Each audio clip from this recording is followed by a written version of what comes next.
नमस्ते। आज़ादी पॉडकास्ट में आपका स्वागत है। मेरा नाम है सिमरन और आज मैं आपकी होस्ट हूँ। आज हम महाराष्ट्र के कृषि भूमि कानूनों के बारे में चर्चा करेंगे। हमारे साथ मौजूद हैं अनिल घनवत जी, जो हमें ये समझने में मदद करेंगे कि कैसे ये कानून प्रतिबंधक है और कैसे फार्मर्स की आय पर ये असर करते हैं। अनिल घनवत जी स्वतंत्र भारत पार्टी के अध्यक्ष हैं। ये महाराष्ट्र स्थित किसान संघ शेतकरी संगठन के पूर्व अध्यक्ष हैं, जिसकी स्थापना स्वर्गीय श्री शरद जोशी जी ने की थी। अनिल जी उस 3 मेंबर सुप्रीम कोर्ट कमेटी का हिस्सा भी रहे हैं जो निरस्त किए गए कृषि कानूनों का अध्ययन करने के लिए बनाई गई थी। अनिल जी 1990 से फार्मर राइट्स के लिए लड़ते आ रहे हैं। आपका स्वागत है आज के पॉडकास्ट में। मेरा नमस्ते। आपसे सवाल था कि जब कृषि जमीन के मालिकाना हक और इस्तेमाल की बात आती है, तो महाराष्ट्र में जो कृषि भूमि है उस पर किस तरह की पाबंदियां हैं और क्या-क्या पाबंदियां हैं? पहले तो यह महाराष्ट्र में लैंड सीलिंग एक्ट है, जिसके तहत आप इरिगेटेड लैंड हो तो 18 एकड़ से ज़्यादा नहीं रख सकते और हम्म। आपके अनइरिगेटेड ड्राई लैंड हो तो 54 एकड़ से ज़्यादा नहीं रख सकते। ये पहला सीलिंग एक्ट के तहत ये हो जाता है। दूसरी बात यह है कि अगर मुझे अपने जमीन में से आधा एकड़ से कम हिस्सा बेचना है तो हम्म। मुझे इजाजत नहीं है, मुझे कम से कम आधा एकड़ बेचनी पड़ेगी या फिर उसको नॉन एग्रीकल्चर सर्टिफिकेट लेना पड़ेगा, जो कि बहुत एक टीडियस और पैसा खाने वाली बात है। तो काफी उसमें करप्शन में पैसा देना पड़ता है, तभी ये लैंड नॉन एग्रीकल्चर हो जाती है। यानी खेती के सिवा दूसरे किसी भी पर्पस के लिए उस लैंड का यूज नहीं किया जा सकता। तीसरी हम्म। बात यह है कि लैंड एक्विजिशन एक्ट है, उसमें सरकार को किसी डैम के लिए जमीन चाहिए, रेलवे के लिए चाहिए, रास्ते के लिए चाहिए या किसी भी काम के लिए अगर जमीन चाहिए तो किसान को बिना पूछे उसकी जमीन वो हथिया लेते हैं और वो जो पैसे देंगे उसके खिलाफ हम कोर्ट में जा सकते हैं, भाई हमें जो मुआवजा मिला वो कम हो या ज्यादा है, लेकिन मैं जमीन नहीं दे सकता या इस एक्विजिशन के खिलाफ हम कोर्ट में नहीं जा सकते। हमारे कानून में शेड्यूल 9 जो है उसमें ये सीलिंग एक्ट आ जाता है, लैंड एक्विजिशन एक्ट आ जाता है। तो इसके खिलाफ हम न्याय भी नहीं मांग सकते कि हमारे ऊपर अन्याय हुआ है। तो ये भी नहीं कह सकते कि शेड्यूल 9 जो है वो एक बड़ी इसमें दिक्कत का काम कर रहा है। और एक इसमें यह है कि लैंड हम लीज भी नहीं कर सकते। लैंड लीजिंग के लिए हम्म। भी प्रॉब्लम है, अगर वो रिकॉर्ड पे आ जाती है, मैंने हम्म। किसी को लैंड लीज पे दिया और उसका उसमें ग्रोवर करके अगर उसमें नाम आ गया हमारे 712 एक्सट्रैक्ट पे, तो कुछ सालों के बाद वो मालिक बन जाता है। ऐसे पहले एक टेनेंसी एक्ट था, उसके तहत वो जमीन जो भी वहां पे काम कर रहा है उसके नाम हो सकती है, इसलिए कोई रिकॉर्ड पे किसी टेनेंट का नाम नहीं लगाता। सब चल रहा है वो अनऑथराइज्ड म्यूचुअल अंडरस्टैंडिंग पे ये चल रहा है। तो ये सब चीजें हैं किसानों को अ, उनके प्रॉपर्टी का। और एक बात है कि अगर कोई आदमी है जिसके पास पैसा है लेकिन वो किसान नहीं है और उसे अगर जमीन खरीदनी है तो वो खरीद नहीं सकता। अगर किसी को भी जमीन खरीदनी है तो उसको किसान ही होना चाहिए, बस किसान जमीन खरीद सकता है या बड़ी कंपनी खरीद सकती है। साधारण आदमी की जमीन महाराष्ट्र में खरीद नहीं सकता जब तक वो किसान नहीं हो जाता। तो इसकी वजह से जो लैंड मार्केट है वो प्राइस बिल्कुल लो लेवल पे रहती है, क्योंकि अगर किसान ही जमीन खरीदे, एक तो किसानों के पास पैसा नहीं जमीन खरीद करने के लिए, और जिसके पास पैसा है अगर वो किसान नहीं है तो वो खरीद नहीं सकता, तो खरीदने वाले नहीं है या कम है, इसलिए जमीन की कीमतें बहुत ही कम स्तर पर है। ये भी एक तरह का एक्सप्लॉयटेशन है किसानों के खिलाफ। तो ये भी कानून है जो किसानों के प्रॉपर्टी राइट्स पे बाधा लाता है और उनका जो बेसिक फंडामेंटल राइट है प्रॉपर्टी राइट, उसका भी हनन इन कानूनों की वजह से हो जाता। तो ये कानून है महाराष्ट्र में जो किसानों के हित के खिलाफ काम करते हैं। जी, Anil ji, thank you so much, आपने काफ़ी डिटेल में समझाया। मेरे 2 प्रश्न हैं यहाँ पे। एक कि इन पाबंदियों का और क्या असर होता है, और क्या जो फार्मर्स हैं बाकी महाराष्ट्र में, उनमें ये अवेयरनेस है, उनको ये कानून के बारे में पता है, वो जानते हैं कि इसके क्या उन पे क्या कॉन्सिक्वेंसेज़ हो रहे हैं, इम्प्लिकेशंस हो रहे हैं, उनको कैसे अन्याय हो रहा है उनके ऊपर इन कानूनों की वजह से? क्या उनको भी इस चीज़ के बारे में पता है? ज्यादातर किसानों को तो पता है इसके बारे में अन्याय हो रहा है, लेकिन हम कुछ नहीं कर सकते इसके, क्योंकि कानून है।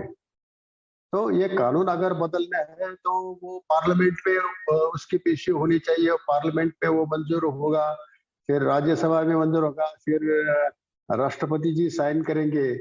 लेकिन ये हमारी बात पार्लियामेंट में डिस्कस ही नहीं होती। तो इसकी वजह से इलीगल काम चल रहा है। जो टेनेंट हम रखते हैं उसका कोई रिकॉर्ड नहीं होता, तो ये भी इलीगल हो जाता है। अब मुझे अगर 2 आर जमीन मेरी बेचनी है, किसी को घर बनाना है और मेरे खेत में देना है, तो मैं बस उसके हाथ से पैसे ले लेता हूँ तो बना ले घर, तो उसका कोई रिकॉर्ड नहीं हो सकता। ये भी दिक्कतें आ जाती है। और लैंड सीलिंग की वजह से अ, हम हमारी प्रॉपर्टी बढ़ा नहीं सकते। दूसरा कोई भी ऐसा कारोबार है, अगर मुनाफा होता है तो एक दुकान से 2 दुकान बना लेता है कोई, एक फैक्ट्री से 2 फैक्ट्री बना लेता है, 10 फैक्ट्री बन जाती है। लेकिन किसान को उसकी प्रॉपर्टी बढ़ाने का भी हक नहीं है। तो इसकी वजह से जो फ्रेगमेंटेशन हो गया है खेती में, तो 80% किसान तो अभी मार्जिनल फार्मर्स हो गए हैं। तो मार्जिनल फार्मर्स होने के कारण अगली पीढ़ी में और भी फ्रेगमेंटेशन हो जाएगा, तो अनकल्टिवेबल हो जाएगी ये लैंड जो हमारे पोजीशन में है। जो 2-2 5-5 गुंठे में क्या करेगा किसान? तो वो सब खेती छोड़ के शहरों में जा रहे हैं बच्चे। आज बम्बई में, पुणे में, आप दिल्ली में देखेंगे तो बिहार से लोग आ रहे हैं। हमारे जो लातूर और जो अनइरिगेटेड एरिया है हमारे महाराष्ट्र में, और रूरल एरिया से लोग बम्बई आ रहे हैं, पुणे आ रहे हैं। क्यों आ रहे हैं? तो उनके पास इतनी कम जमीन है, एक तो वो कसने के लिए उनको कुछ पेट भरने के इतना भी अनाज नहीं होगा। और अगर जिसके पास पैसा है, उसके उसको अगर 18 एकड़ जमीन ऑलरेडी है और उसको और 10 एकड़ जमीन लेने हैं, तो वो ले नहीं सकता। तो इसकी वजह से खरीदने वाला नहीं है, तो जमीन का जो मार्केट है वो बिल्कुल कोलैप्स हो गया है। और इस ये बहुत बड़ा एक्सप्लॉयटेशन है किसानों का। और इसकी वजह से होने वाली लूट, ये मिलियंस ऑफ करोड़ रुपीस है जो मार्केट ड्रॉप होता है इन रिस्ट्रिक्शंस की वजह से, इन कानूनों की वजह से। एक्चुअल जो मार्केट होना चाहिए था वो इतना कम हो जाता है कि किसानों के बिलियंस ऑफ करोड़ रुपीस ये हमारे हमें कम मिल जाते हैं। अगर ये मार्केट खुला होता तो किसान अपनी थोड़ी सी जमीन बेच के भी कुछ कर सकता था, जो मुझे करना है, उसके बच्चों को कोई कारोबार शुरू करवाना है तो वो भी करवा सकता था। लेकिन अब इन कानूनों की वजह से ऐसा कुछ नहीं कर सकते, तो ये बड़ी परेशानी है किसान। हाँ जी, अनिल जी। अनिल जी, मैं आपसे ये भी पूछना चाहती थी कि जैसे आपने बोला है कि आप लीज नहीं कर सकते हैं अपना लैंड, और लीगली एटलीस्ट ये अलाउड नहीं है, और इलीगली करना पड़ता है क्योंकि जरूरत तो है। तो इसकी वजह से क्या लैंड के जो प्राइसेस हैं इनमें भी असर पड़ता है? हाँ, बहुत बड़ा असर पड़ता है। अगर हमें लैंड बेचनी है, लेकिन वो अगर नॉन एग्रीकल्चर का सर्टिफिकेट नहीं है हमारे पास, तो हम बेच नहीं सकते। और लेने वाला वो कहता है कि मैं एग्रीकल्चर, जो मिनिमम लैंड सेलिंग का जो कानून है कि हम आधे एकड़ से कम लैंड बेच नहीं सकते किसी को, unless it is non agriculture. तो हमें वो नॉन एग्रीकल्चर करने का खर्चा और उसमें जाने वाला वक्त वो किसानों के पास नहीं होता। तो जो सामने वाला लेने वाला है वो कहता है कि मैं ये सब खर्चा कर लूंगा, आप मुझे कम दाम में दे दो, तो किसानों को वो कम दाम में उसको जमीन देनी पड़ती है। वो फिर वो नॉन एग्रीकल्चर सर्टिफिकेट लेता है और फिर ज्यादा दाम में उसको बेच देता है। तो ये हमारे जो आय पे असर करता है। जिस जमीन की कीमत समझो 50 लाख या पर एकड़ है, वो हमको 20 लाख रुपए 25 लाख रुपए एकड़ में देना पड़ता है। जैसे शहरों में, शहरों के आजू बाजू में जो जमीन की कीमतें, तो शहरों के आसपास जो लैंड होती है वो स्क्वायर फुट पे बिकती है। लेकिन किसान किसान अगर उसको नॉन एग्रीकल्चर नहीं कर सकता, अगर उसके पास एनए सर्टिफिकेट नहीं है, तो कोई बड़ा पैसे वाला वो पूरी लैंड खुद कम दाम में खरीद लेता है और उसको फिर एनए करके स्क्वायर फुट के हिसाब से बेचता है। तो ये भी किसानों के ऊपर अन्याय है। अगर इसकी जरूरत नहीं होती एग्रीकल्चर लैंड की, या मिनिमम एकरेज ऑफ जो सेलिंग है, वो अगर पाबंदी नहीं होती, तो ये पैसा डायरेक्ट किसान को मिलता। ये किसी और इसमें मुनाफा नहीं कमाता। लेकिन किसान इन पाबंदियों की वजह से डायरेक्टली बेच नहीं सकता और उसको कम पैसा मिल जाता है। हाँ जी, हाँ जी। अ, तो ये एक्चुअली काफी मैं कहूँगी चौंका देने वाली बात है, क्योंकि एग्रीकल्चर, हम इंडिया प्राउड करता है अपने ऊपर कि हमारे पास एग्रीकल्चर प्रोड्यूस इतना ज्यादा है। काफी सारी चीजों में हम लीड करते हैं कोई भी चीज प्रोड्यूस करने के लिए, और किसानों को काफी इज्जत दी जाती है और काफी ऊंचा स्थल दिया जाता है। पर एक्चुअली देखा जाए तो उनके लिए जो कानून है वो काफी पाबंदियों के साथ आते हैं और कोई इस बारे में बात नहीं करता है। जैसे कि आपने बताया कि पाबंदियों की वजह से काफी प्राइजेस में उनके बाकी जो बिजनेस कर सकते हैं नहीं कर सकते हैं, लैंड के वो अपने खुद के लैंड के साथ क्या कर सकते हैं उन पे भी पाबंदियां हैं। तो ये एक्चुअली काफी चौंका देने वाली बात है। थैंक यू, आपने हमारे साथ ये शेयर किया।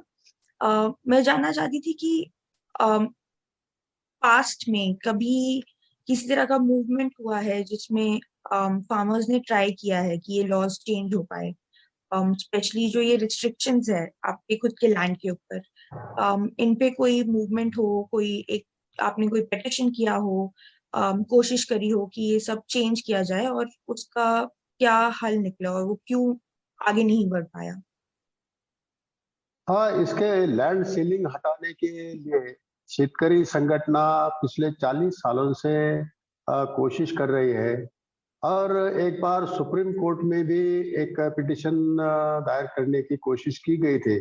लेकिन सुप्रीम कोर्ट ने कहा कि कानून बनाने का काम पार्लियामेंट का है। तो हमारा जो काम है वो कानून ठीक तरीके से इम्प्लीमेंट हो रहे हैं कि नहीं, इतना ही देखना है। तो आपको अगर कानून बदलने हैं तो आप पार्लियामेंट पे जाओ, वहां से कानून बदल के लो। ये सुप्रीम कोर्ट कानून नहीं बना सकता। इस तरह का जवाब मिल गया था, तो वो भी ये रास्ता बंद हो गया। दूसरी बात है कि लैंड एक्विजिशन में पहले बहुत ही कम पैसे मिलते थे, बहुत ही कम। तो फिर शरद जोशी जी के नेतृत्व में काफी आंदोलन हुए। पूना में एक आंदोलन हुआ था, जो टाटा के लिए जमीन दी गई थी किसानों की एक्वायर करके। तो उनको बहुत ही कम दाम में जमीन गवर्नमेंट को देनी पड़ती थी। एमआईडीसी जो होता है, महाराष्ट्र इंडस्ट्रियल डेवलपमेंट कॉर्पोरेशन, उनको ये जमीन दी जाती है और वहां थोड़ा सा डेवलपमेंट करके वो 20 गुना ज्यादा दाम में फिर कंपनी को दी जाती है। तो इसके खिलाफ शरद जोशी जी के नेतृत्व में एक बहुत बड़ा आंदोलन हुआ था। पूना के नजदीक चिखली एक गांव है, वहां वो आंदोलन हुआ था। और उसके बाद किसानों को 3-4 गुना ज्यादा पैसा गवर्नमेंट ने दिया। और उसके बाद जो भी अभी रेडी रेकनर के रेट्स है, उसके 5 गुना ज्यादा मुआवजा दिया जा रहा है। ये हमारा अचीवमेंट है शेतकरी संगठन का, कि हमारे डिमांड की वजह से ये ज्यादा पैसे किसानों को मिल रहे हैं। अभी बिहार में एक आंदोलन चल रहा है। उस गांव में कुछ लोगों की जमीन 30 साल पहले किसी डैम के लिए या कैनाल के लिए एक्वायर की गई थी, और आज फिर से किसी नए प्रोजेक्ट के लिए उनकी जमीन ली जा रही है। पिछले 30 सालों का पैसा भी उनको 1 रुपया भी नहीं मिला, और फिर एक बार उनकी जो बाकी जमीन है वो भी लेके जा रहे हैं, उसके भी पैसे का कुछ ये नहीं। तो इस तरह जो पैसे मिलते थे, इस तरह जो पैसे मिलते थे, तो ये शेतकरी संगठन के आंदोलन की वजह से अभी ठीक से पैसे मिल रहे हैं, और किसान बाद में कोर्ट में भी जाके पैसे और ज्यादा ले सकता है। तो इस तरह का आंदोलन कई जगह आने, और एक कानून है, अगर सरकार ने किसी प्रोजेक्ट के लिए जमीन किसानों की एक्वायर कर ली और 5 साल के अंदर अगर उसमें कुछ डेवलपमेंट नहीं किया, वो जमीन वैसी ही पड़ी रही, तो अ, वो जमीन फिर किसानों को दी जानी चाहिए, या जो अभी प्रिवेलिंग रेट से मार्केट रेट उसके हिसाब से किसानों को उसका मुआवजा देना चाहिए, ऐसा कानून है। लेकिन 20-20, 25-25, 30 साल हो गए किसानों की जमीन एक्वायर करके, वहां ना कुछ डैम बनाना, प्रोजेक्ट बनाना कुछ हुआ, जमीन ऐसी ही पड़ी है, किसानों को वो कल्टीवेट नहीं करने देते, और उनको पैसे भी नहीं मिल रहे। कानून तो ये कहता है कि किसानों को वो जमीन वापस दी जानी चाहिए, लेकिन ये भी नहीं होता। तो इस तरह के जो जो रवैया है या कानून का जो इम्प्लीमेंटेशन है, वो गलत तरीके से होता रहता है, और किसानों की अगर जमीन एक्वायर की गई, उनका वो रिकॉर्ड बन जाता है, और कितना मुआवजा होता है वो भी तय हो जाता है। लेकिन किसानों को कई साल पैसे नहीं मिलते। हमारे यहाँ एक केस है दौंड में, पुणे डिस्ट्रिक्ट में दौंड तहसील है। 62 इयर्स हो गए एक डैम के लिए किसानों की जमीन एक्वायर की गई, उनका दूसरी जगह पे रिहैबिलिटेशन किया गया, उनके गांव से 100 किलोमीटर दूर रिहैबिलिटेशन किया गया, और जहां उनको बसाया गया वो 60 साल हो गए, वो जमीन आज तक उनके नाम पर नहीं है। 60 साल हो गए, किसान कलेक्टर के पास जा रहा है, रिहैबिलिटेशन ऑफिसर के पास जा रहा है, कागज भेज रहा है, अर्जी कर रहा है, लेकिन कुछ नहीं हो रहा है। और उसके ऊपर भी उनसे पेमेंट लिया गया, और जो उनकी एंसेस्ट्रल जमीन थी वो सरकार ने ले ली, और यहाँ इनको जो जमीन दी गई है उसको क्लास 2 की करके दे दिया इनको। क्लास 2 जमीन ही वो होती है कि जो गवर्नमेंट ने किसी को दी है, वो उसको बेच नहीं सकता, उस पर कर्जा नहीं मिल सकता, उसको ट्रांसफर नहीं कर सकते। उनकी खुद की जमीन लेके उनको उन पर ऐसी पाबंदियां डाल के क्लास 2 जमीन उनको दे रखी है, वो हटा भी नहीं रहे। कई सालों से इसके खिलाफ आंदोलन चल रहा है, लेकिन एक दिन का काम है वो नहीं कर रहे। ऐसे किसानों को कानूनों का दुरुपयोग करके ये जो मछली है रेवेन्यू की, ये इनको हैरेसमेंट करती है। हाँ जी अनिल जी। तो जैसे कि आपने बताया कि काफी आंदोलन चले हैं और काफी कोशिश हुई है कि ये कानून बदले जाएं और फार्मर्स को थोड़ी राहत मिल पाए और थोड़ा राइट मिल पाए अपने खुद के जमीन पे। पर आपको क्यों लगता है कि जो गवर्नमेंट है वो कुछ कर नहीं रही है या कुछ कर पा नहीं रही है? तो इसके पीछे क्या रीजन हो सकता है? गवर्नमेंट को कुछ करना नहीं है, किसानों की जमीन सस्ते दाम में गवर्नमेंट के किसी प्रोजेक्ट के लिए मिले, ये उनका इंटेंशन होता है। दूसरी बात है कि जो बड़े बड़े नेता हैं इनके पास बहुत बहुत पैसा आता है, और उनका पैसा वो जमीन में इन्वेस्ट करते हैं, जमीन खरीद करके रखते हैं। ये जमीन वो कल्टीवेट भी नहीं करते, तो भी इस जमीन पे उनको बहुत सारा क्रॉप हुआ उसके पैसे मिले, तो वो उनका इनकम टैक्स मैनेज करने के लिए इस जमीन के उपयोग करते हैं। हमने कई सालों से ये मांग की है कि किसानों को इनकम टैक्स लगाओ, जितना भी हमारा इनकम है हम टैक्स भरने के लिए तैयार है, लेकिन गवर्नमेंट ये नहीं करती, क्योंकि इन लोगों को इनका ब्लैक मनी छुपाने का एक जरिया होता है ये खेती। जहाँ कुछ भी घास भी नहीं उगती, वहां उनका करोड़ों का इनकम दिखाया जाता है, और उनका इनकम टैक्स इसमें सेटल किया जाता है, क्योंकि खेती के ऊपर इनकम टैक्स नहीं है और ये ऐसा ही चलता रहे, इसीलिए ये सब होता है। और इन नेताओं को जमीन सस्ते में मिलनी चाहिए, इसीलिए इस तरह के कानून बना के रखे। उसमें बदलाव नहीं हो रहा है और सरकार तो इन्हीं लोगों की है। बिल्कुल सही कहा आपने अनिल जी। अम, अनिल जी, अगर आपको मौका मिले कि आप एक लॉ लेके आ पाए, एक कुछ कानून लेके आ पाए और कुछ चेंजेस कर पाए जो अब चल रहा है उससे, तो किस तरह के आप चेंजेस करेंगे या किस तरह का लॉ बनाएंगे? क्या क्या आप इंक्लूड करेंगे उस लॉ में? कौन सी इंपॉर्टेंट चीजें हैं फार्मर्स के लिए जैसे होती हैं? तो इसके एक बारे में थोड़ा बताएं हमें। एक तो पहली बात यह है कि जो लैंड सीलिंग एक्ट है वो हमेशा के लिए खत्म किया जाएगा। कोई मर्यादा नहीं होगी किसी किसको कितनी जमीन रखनी है या बेचनी है। कोई भी किसी को भी जमीन बेच सकता है। उसके अगर उसके ऊपर वही कोई होटल लगाना है, पेट्रोल पंप लगाना है, कोई इंडस्ट्री लगाना है, तो उसको जमीन नॉन एग्रीकल्चर सर्टिफिकेट लेने की जरूरत नहीं होगी। उसको जो चाहे वो कर सकता है। कितनी जमीन बेचनी है इसके ऊपर जो पाबंदी है वो हमेशा के लिए हटाई जाए। और अगर सरकार को किसी प्रोजेक्ट के लिए जमीन चाहिए तो उस फार्मर के कंसेंट की जरूरत होगी। मुझे मेरी जमीन देनी है नहीं देनी है मैं तय करूंगा, किस दाम में देनी है वो मैं तय करूंगा। अगर जमीन सरकार को चाहिए तो उन्होंने उसको ऐसी ऑफर दे कि वो रिजेक्ट ना कर सके। तो आप कहेंगे कि भाई फिर तो डेवलपमेंट ही नहीं होगा। अगर सरकार को किसी प्रोजेक्ट के लिए जमीन चाहे तो वो खुला एक ये निकाल दे टेंडर, भाई हमें इस प्रोजेक्ट के लिए इतनी जमीन चाहिए, जिस गांव के किसान हमें देने के लिए तैयार है तो वो उनका रेट कहे हम उनको दे देंगे। तो किसान कहेंगे कि भाई हमारे गांव में ये प्रोजेक्ट लेके आओ, हम जमीन देने के लिए तैयार है, हम इतना मुआवजा जमीन देने के लिए तैयार है। तो उसमें एक ट्रांसपेरेंसी आ जाएगी और किसान अपने इच्छा से जमीन देगा, ना कि उस पर जबरदस्ती छीनी जाएगी। वो जो प्रॉपर्टी राइट है तो वो प्रॉपर्टी राइट किसानों को मिलना चाहिए। इस तरीके के कानून मैं बनाऊंगा। अगर कभी मुझे ऐसा मौका मिला तो, ऐसा अवसर मिला तो जरूर ये करूंगा। Thank you so much Anil जी।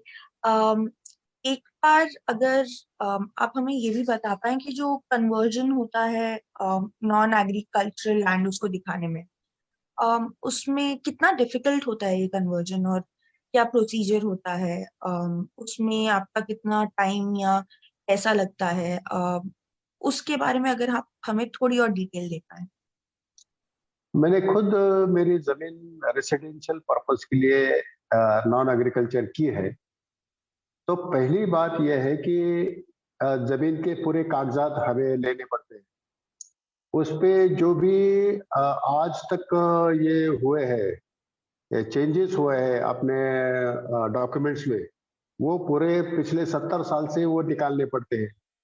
फिर जितने भी कंसर्न डिपार्टमेंट्स है, वो फिर इरिगेशन डिपार्टमेंट हो, बीएंडसी यानी रोड का डिपार्टमेंट हो, टेलीफोन का डिपार्टमेंट हो, इलेक्ट्रिसिटी का डिपार्टमेंट हो, हेल्थ डिपार्टमेंट हो, ऐसे जितने भी डिपार्टमेंट्स उस तहसील में होते या डिस्ट्रिक्ट में होते हैं, उन सबका एनओसी लगता है, नो ऑब्जेक्शन सर्टिफिकेट लगता है कि भाई अनिल गनवट को ये जमीन नॉन एग्रीकल्चर करने के लिए हमारा कोई ऑब्जेक्शन नहीं है।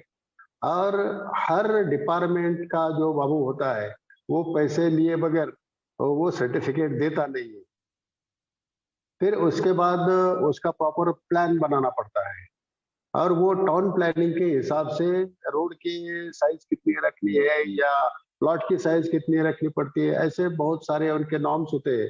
उस नॉर्म्स में बिठा के वो प्लान बनाया जाता है। वो जो भी प्लान बनाता है उसको पैसे देने पड़ते हैं। वो फिर प्लान मंजूरी के लिए टाउन प्लानिंग ऑफिसर के यहाँ जाता है। वो टाउन प्लानिंग ऑफिसर फिर पैसे लिए बगैर वो सैंक्शन नहीं करता, सिर्फ वो कलेक्टर के पास जाता है या सब डिविजनल ऑफिसर के पास जाता है। और वहां फिर हजारों लाखों रुपया का कुछ अगर बड़ा प्लॉट है तो उनकी डिमांड होती है, वो देना पड़ता है। फिर हमारा वो प्लॉट सैंक्शन हो जाता है। तो पहला हमारे तहसील में जो डिपार्टमेंट है उनकी एनओसी लेने तक ये एसडीओ का या कलेक्टर का सिग्नेचर होने तक कम से कम 2-2.5 साल निकल जाते हैं। और 2-2.5 लाख रुपया भी निकल जाता है इसमें। तो ऐसा पूरा ये प्रोसीजर है और बहुत तकलीफ देता है किसानों को। तो ये सब बंद होना चाहिए। किसी भी डिपार्टमेंट की एलओसी या ये लेने की जरूरत ही नहीं है। जिसको जो चाहिए अपने खेती में जो करना है करने दो, ऐसा होना चाहिए। बिल्कुल सही कहा आपने अनिल जी। अगर मेरी जमीन है तो मेरे को हक होना चाहिए डिसाइड करने का क्या करूं उसके साथ। और इसमें हाँ, ऐसी चीज में गवर्नमेंट का इंटरवेंशन या गवर्नमेंट का कोई भी रोल प्ले करना जरूरी ही नहीं है, क्योंकि जिसका जो जमीन होता है, जिसका जो प्रॉपर्टी होता है, उनने अपने पैसे से लिया है और वो जो करना चाहे वो उनको हक होना चाहिए चूज करने का। तो आपने काफी सही कहा कि ये कानूनों में चेंजेस लाने की बहुत जरूरत है। ये ऑब्वियसली फार्मर्स को तो बेनिफिट करेगा ही, बट ये जनरली कंट्री के लिए भी काफी अच्छा होगा, क्योंकि ऑब्वियसली इससे फार्मर्स को ज्यादा अपॉर्चुनिटीज मिलेगी, आगे तरक्की होगी। इसलिए आपने काफी सही तरीके से आपने हमें आज समझाया संक्षेप में कि क्या दिक्कतें हैं फार्म लॉज के साथ और कैसे इसे चेंज किया जा सकता है। उसके लिए बहुत बहुत शुक्रिया। आप हमारे एक साथ। एक एक और चीज बताना चाहूंगा प्लीज। हाँ जी। कि रूरल एरियाज में इन्वेस्टमेंट क्यों नहीं आ रहा है। अगर किसी को फैक्ट्री लगाना है तो पहले उसको जमीन एने होनी चाहिए। तो ये सब झंझट करने में, पैसा बांटने में किसी को इंटरेस्ट नहीं होता। इसीलिए रूरल एरियाज में इंडस्ट्रियलाइजेशन नहीं हो रहा है। जितना गवर्नमेंट का इंडस्ट्रियल जोन तय करते हैं वहीं पे होता है। जो रिमोट रूरल एरियाज में इंडस्ट्रियलाइजेशन नहीं होने की ये एक वजह है कि इतने सारे कानून है तो उससे लड़ते लड़ते लोग थक जाते हैं। इसलिए कोई ग्रामीण इलाकों में, रूरल एरियाज में इंडस्ट्री लगाने की बात नहीं करता, सोचता भी नहीं है। Thank you. Thank you Anil ji, आज आपने समय निकाला और हमारे साथ ये जानकारी शेयर करी। हमारे दर्शकों को भी थैंक यू कि आपने आज हमारे साथ ये पॉडकास्ट सुना। अगर आप और ऐसी मुश्किल सवालों का जवाब जानना चाहते हैं तो प्लीज़ आज़ादी पॉडकास्ट पे सब्सक्राइब करें।